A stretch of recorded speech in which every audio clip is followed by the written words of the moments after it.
2 years ago, I was just crossing the border at Juarez to go down into South Mexico, and I saw all these pink crosses painted all over the telephone poles, and I was like, what is that?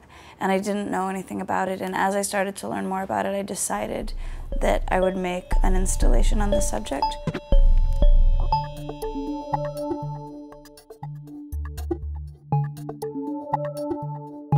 We were looking at this basement space, which you can only access through this hole in the floor. Swoon had created this piece, and it was this kind of perfect fit. The installation downstairs in Honeyspace is a piece which is on the subject of the femicides, which began in Juarez, but which are now continuing all the way down through Central America.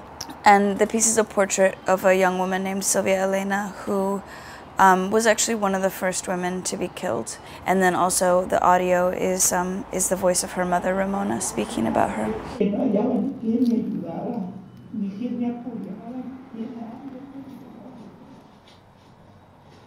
My friend Tennessee Watson and I went down to Juarez to find out more about this. So we started talking to mothers and talking to activists that were working around the subject.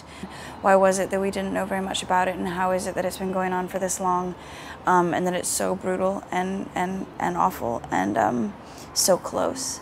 I think for Swoon this is an opportunity to speak about this issue or create some awareness around it, and at the same time have the piece really just be about a memorial to this one individual story. Swoon is an artist who began to get attention for her work 5 or 6 years ago when she began pasting these very intricate prints and paper cutout pieces directly on the streets of New York. She was picked up by Jeffrey Deitch and showed with Deitch Projects and has since shown internationally and is in major collections like MoMA and Brooklyn Museum. But she has maintained throughout as well this commitment to directly engaging public space and to taking her work outside of gallery and museum contexts. I've been doing a lot of different kinds of projects recently, and so whereas once the work on the street was kind of the only thing that I did, now it's sort of one of the things that I do, and so I still do it, but it's not as primary as it was. But I feel like it's something that I might do for the rest of my life in a way. It's just sort of part of my working process. This space is directly in the middle of Chelsea, but it's very different from other Chelsea galleries.